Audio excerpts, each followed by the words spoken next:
धारा नगरी के राजा प्रतापी सुघर, भोज ज्ञानी का इतिहास जाने जमाना, उन्हीं के समय एक घटना घटी, उनके दरबार का है ये अद्भुत तराना। जादूगर एक आया था स्त्री लिए, अपनी कौशल को वो रहा था बताई, कहे धूप 14 कला में निपुण में, सियाराम जनता को देना दिखाई। कौन नहीं जानता है बाबू, धारा के राजा जिसका नाम है राजा भोज, जो अपने भरे दरबार में अपने सिंहासन पर बैठे हुए हैं। अचानक उनके दरबार में एक जादूगर अपने पत्नी को लेकर के पहुंचता है। जब अपने पत्नी को लेकर के पहुंचा, सिर झुका करके प्रणाम करता है और कहा कि प्रभु हमारी है रोजी रोटी हो, हम एक जादूगर बानी और आपके बीच में अपन कला पेश करे आइल बानी। लेकिन घमंड में चूर है राजा प्रतापी राजा भोज। कहने लगे कि तुम्हें पता नहीं है, मैं तो खुद ही 14 कला का मालिक हूँ और हमारे कला के आगे तुम्हारा क्या मोल। इन्हीं राज्य में लोगों को दिखा देना। घमंड में चूर हुन बाबू राजा भोज। तब बड़ी सुंदर बात घमंड के ऊपर लिखल गई। यहाँ एक लाइन गजल का अंदाज है मास्टर, कैसे?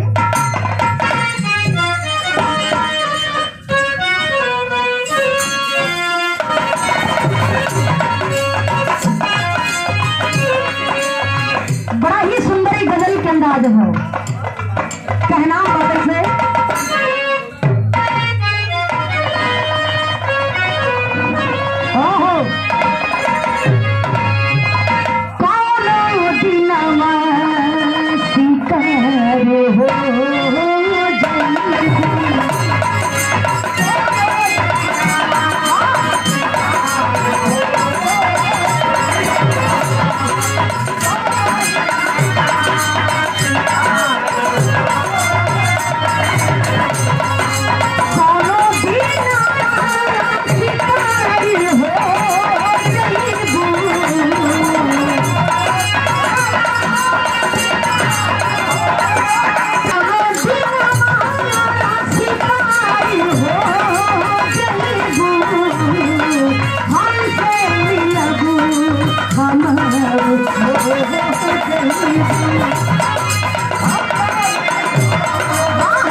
जादू के देख लेंगे। तो भाई का मास्टर यहाँ नजम के लाइन से कहलाम बा।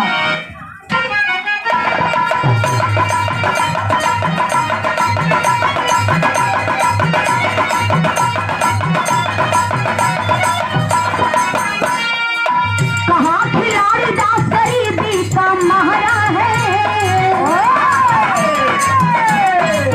कहा खिलाड़ी दास गरीबी का मारा है, यही है रोज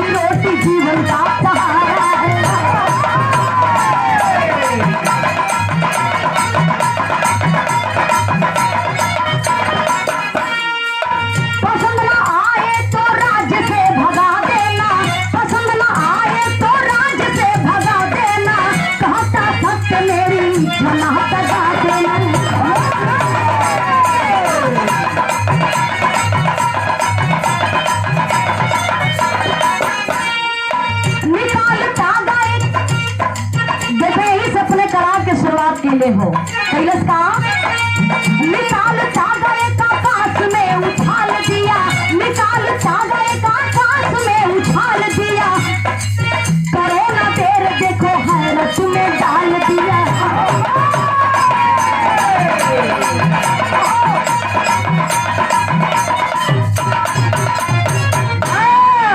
कहानी पदरा समझ लेंगे बाबू, कहानी एकदम साफ साफ समझ में आ जाएगी। जादूगर कहे लागल कि महाराज हम दुनिया के कला दिखा के हार चुकल बानी, लेकिन हम आपके सामने आइल बानी, हम चाहता नहीं कि कम से कम एक बार आपके सामने हम अपने कला के दिखा सकी। राजा भोज कलन कि हम खुदे 14 कला का मालिक बाड़ी, तोहरे कला का हमरे यहाँ कोनो मोल नहीं हो। घमंड में चूर है राजा भोज। जादूगर बार बार हाथ जोड़ के कहे लागल कि एक बार हमरे कला के देख ले, यदि पसंद ना आई तो हमके कुछ चाहिए ना, हम चुपचाप यहाँ से चल जाइए।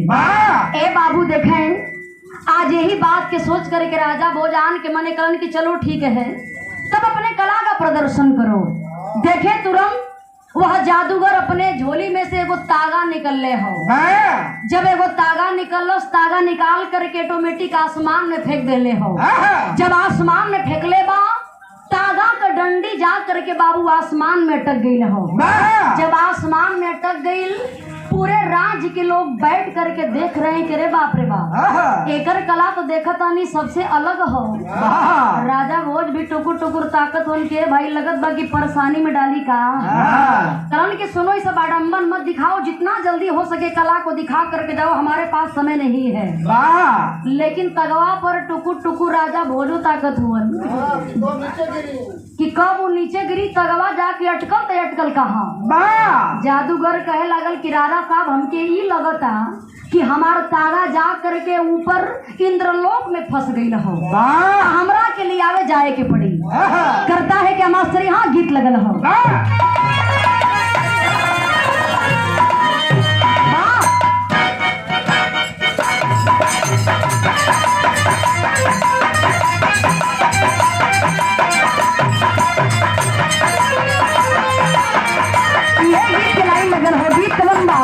यही गर्मी के मौसम में कोनो दुल्ही कहले रहल का, जो रतिया होल है गर्मी है ना बोले अब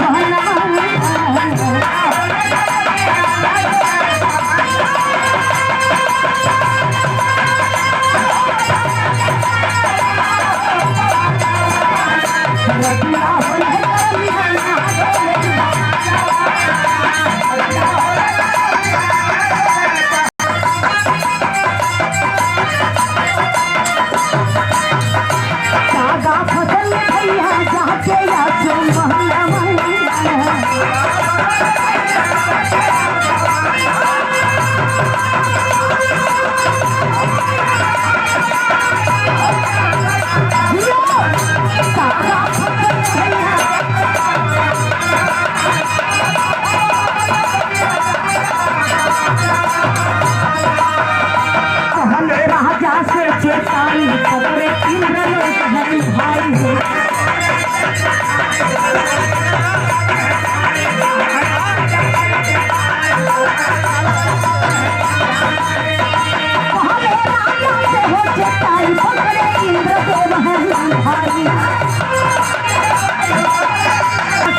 करे के पड़ी, एगो वादा करे के पड़ी। कौन हमार पत्नी बाड़ी ना, हमरे पत्नी का रखवारी आपके करे के पड़ी। जब तक हम वहाँ से आई ना, तब तक हमरे पत्नी का देखभाल, इनका सुरक्षा तुम्हारी जिम्मेदारी के ऊपर बा। इतना बतिया जब राजा साहब सुनत कि कोई बात नहीं, तुम जाओ, जब तक हमारे शरीर के अंदर प्राण है तुम्हारी पत्नी की रक्षा करूंगा। पता है क्या मास्टर, यहाँ टेरी का लाइन लगल हो।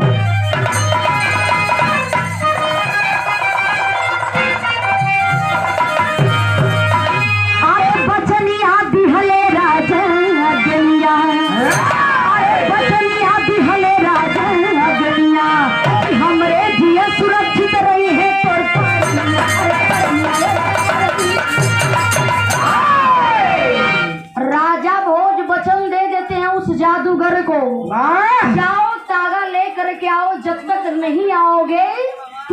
पत्नी की सुरक्षा हमारे ऊपर है। ए बाबू देखे अब राजा साहब से वचन ले करके देख रहे हैं कि आखिर जादू गरबा गयल तबले आयल नहीं। पहले कई घंटा बीत गए। जब घंटों बीतल बा ए बाबू लोग इंतजार करत हुन कि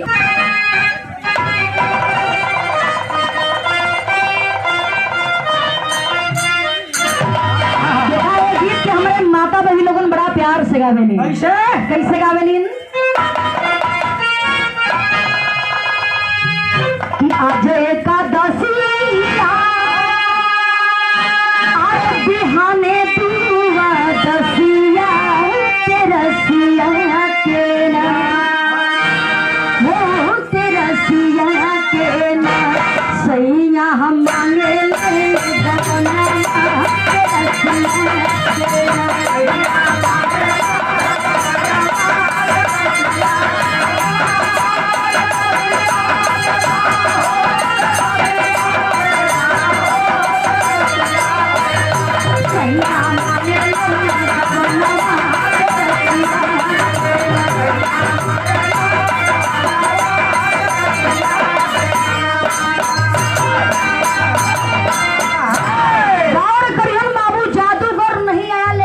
आश्चर्य है। आश्चर्य का हो जादूगर गई ना कुछ देर आईले आया अरे कुछ देर आईले आईले नसिया हो आईले नसिया सब कर रुक गई ससिया आईले नसिया।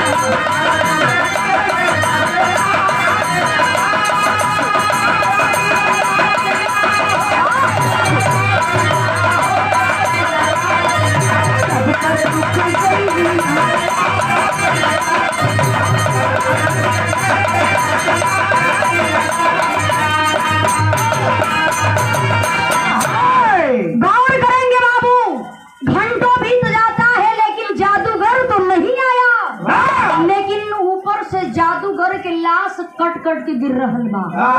कैसे मास्टर कहना है?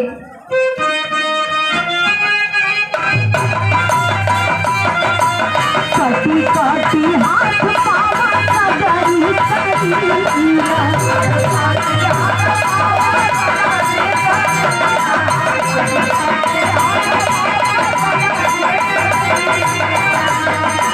सारा पारी धरती पे गिरल वही भरी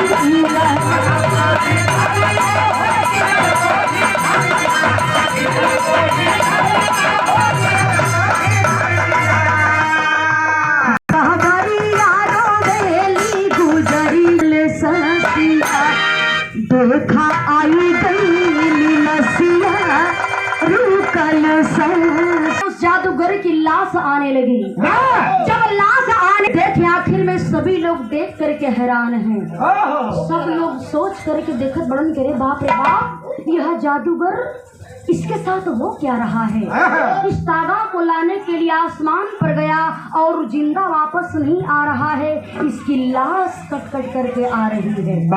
पूरे भरे दरबार में लोग देख करके परेशान है बाबू। और देखे सिंहासन पर राजा भोज बैठे हैं, देख करके घोर अचरज में पड़े हैं कि आखिर इस दरबार में हो क्या रहा है। देखे बाबू उसी बीच जब जादूगर के पत्नी देखले बा कि हमरे सैया का लाश कट कट के आ रहल बा, जा करके छाती पीट पीट करके रोवे लगल कि काहो सैया आज तक तोरे साथे ऐसन कबो ना भई रहले। दुनिया में तू बड़ा कला दिखौला लेकिन आज तक ये दिन हमके कबो देखे के ना मिलल। ए सैया आज अपने जान के खतरा में डाल करके हमके लाचार बना के तू कहाँ चल गेला हो सैया? आज फूट फूट करके रो रही है बाबू। राजा भोज जा करके समझा रहे हैं कि तुम्हारी रक्षा करना हमारी जिम्मेदारी है। जो चाहिए मांग लो, हम दौलत रुपया पैसा किसी भी चीज की कोई कमी नहीं है। जो चाहोगी तुम्हें मैं दूंगा, तुम्हारी रक्षा पूरे जीवन भर करूंगा। जो चाहिए तू हर से मांग ले। इतना बतिया जब बाबू जादूगर की पत्नी सुनत बात रोवे लागल, रो रो करके कहती है कि ना राजा साहब हमके कुछ न चाहिए, हमके चाहिए का कह रहल बेका कहे मास्टर।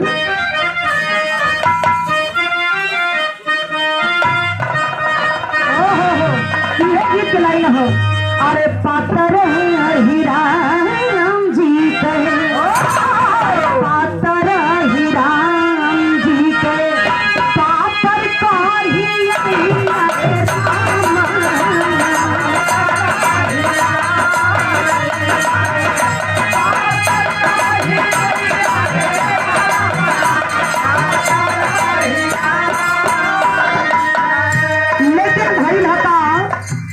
जादूगरनी रोवत बे आरो रो के राजा साहब से कहे का, साथे सजहनवा कहे, साथे सजहनवा कहे, जहरी मोरा तनवा हे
जादूगरनी के बात को सुन कर के आदेश दे देते हैं। और देखें बाबू, जादूगर की चिता सजाई गई और अपने पति के साथ वह जादूगर की पत्नी सती हो जाती है। जब सती हो गई, शाम का वक्त बा, पूरे राज्य के लोग आ करके भरे दरबार में उपस्थित हुवन। राजा साहब सिंहासन पर बैठ करके ही माथा पर हाथ रखले हुवन कि ओकरा के हम भगावत रहलीन, यदि एकरा के हम भगा भी दिले रहती तब वो शायद एकर जान बच जात। ऐसा हैरत करे वाली घटना हम कबो देखले ना रहली कि आज हमरे माथे पर कितना बढ़िया एक कलंक लग गई कि एक जादूगर आया था अपनी कला को दिखाने के लिए और दोनों पति और पत्नी दफन हो गए। ए बाबू देखे, राजा भोज बड़ा ही उदास होकर कुछ देर बिता है, लोग राज में भरे हुए हैं। तब तक लोग एगो बड़ा हैरत वाली बात देखलन, काहे से कि तगवा लटकल रहल और कुछ ही घंटा के बाद वह जादूगर उसी तागे को पकड़ करके खट खट खट खट खट खट खट नीचे बिल्कुल जिंदा वापस आता है। जब जादूगर नीचे जिंदा वापस आई, लोग देख करके बड़ा हैरान होने करे, बाप रे बाप, अभी हम लोग इसके चिता को जला करके आ रहे हैं, इसके साथ इसकी पत्नी को भी जला करके आ रहे हैं। और एक ऐसा दृश्य देखने को मिल रहा है ये तो मर चुका था और ऑटोमेटिक जिंदा हो करके उसी तागे को पकड़ करके कैसे वापस आ गया। आ करके बाबू कहता है कि अरे राजा साहब ये हमारी पहली कला है, अभी हमारी कला की शुरुआत हुई है।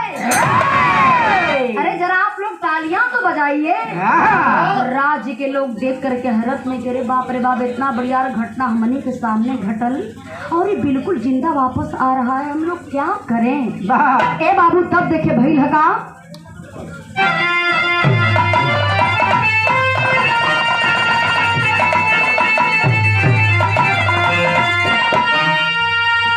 राजा नगर के वासी अरे गए चकराई धारा नगरी गई।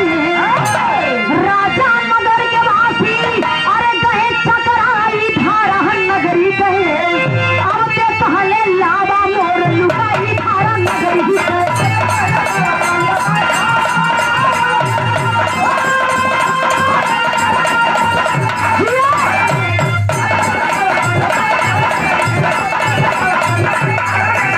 चकित हो जाते हैं।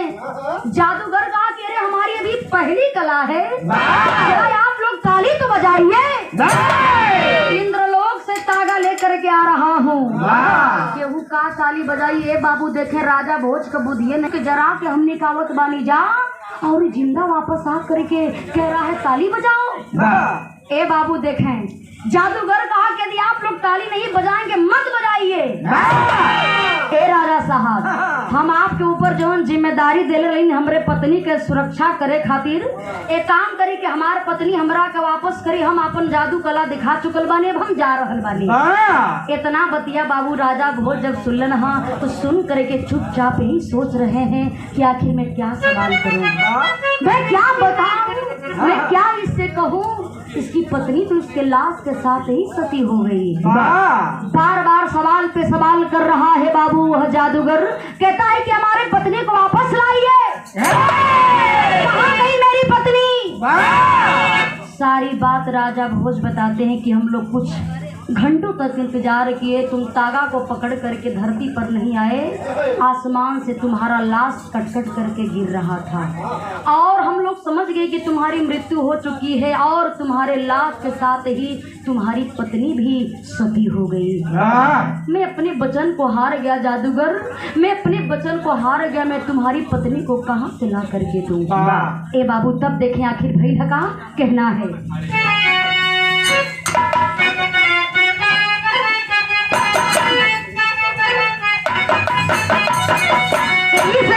झगड़ा के घमंड भइल बा, तनी सब लोग ध्यान से सुनिए, बड़ी सुंदर पॉइंट लिखल गई। अरे केतनो गाड़ा ज्ञानी ध्यानी रूप सुंदर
भी कला काम नहीं आ रही है बाबू। जा करके उस जादूगर से कहते हैं मैं तो अपने वचन से हार चुका हूँ, मैं तुम्हारी पत्नी को कहाँ से लाऊं। राजा साहब झरझर झरझर आंख से आंसू चल रहल बा, रो रहल हुअन कि मैं तो 14 कला का मालिक था, हमें अपने आप पर बहुत बड़ा घमंड था, अहंकार था, लेकिन आज तुम्हारे सामने हमारा पूरा अहंकार चूर हो गया। मैं तुमसे जो वादा किया था उस वादे को पूरा नहीं कर पाया, हमें माफ कर दो। और हाथ में ले जा करके तलवार दे लेना। कलन की ले लो इस तलवार को, काट दो हमारे गर्दन को, यही मेरी सजा है। यदि मैं तुम्हारी पत्नी की सुरक्षा नहीं कर सका तो मेरी सजा मौत है, क्योंकि मैं इस पूरे समाज में अपने पूरे राज्य में किसी को भी मुंह दिखाने के काबिल नहीं हूँ। ए बाबू देखें, गुस्सा से लाल है वह जादूगर, उठाता है तलवार को। जैसे ही तलवार को उठा करके राजा भोज के गर्दन पर चलाने के लिए चला, तब एगो औरत रच के बात हो गई। भाई का मास्टर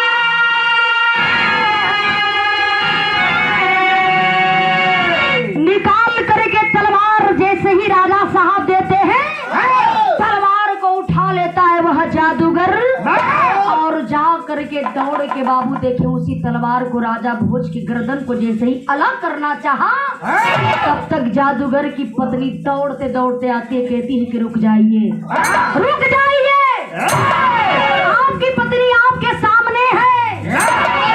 देख करके पूरे राज्य के लोग एकदम सन रह जात हुअन। राजा भोज देख करके फिर घोर आश्चर्य में पड़ जाते हैं कि बाप रे बाप, जितना माँ पार्वती जी थे। देखें, दोनों लोग साक्षात्कार रूप में आ करके कहते हैं कि तुम हमारे बहुत बड़े भक्त हो ना, हमारे तुम बहुत बड़े भक्त हो, और इसीलिए हम लोग तुम्हारी परीक्षा लेने के लिए आए थे। तुम्हें अपने कला का इतना बड़ा घमंड हो चुका था, मैं हम दोनों तुम्हारे घमंड को चूर करने के लिए आए थे। अरे राजन, जब तुम्हारे जैसे राजा को घमंड हो जाएगा, सृष्टि का तो प्रलय न हो जाएगा। ए बाबू देखें, हथवा जोड़ के राजा भोज कलन के प्रभु, हम तो कुछ समझ गए, हमारा ला कला कुछ काम थोड़े करत हो नहीं, धरती पर चूर गइल बा। हमेशा अपने भक्त लोगों ने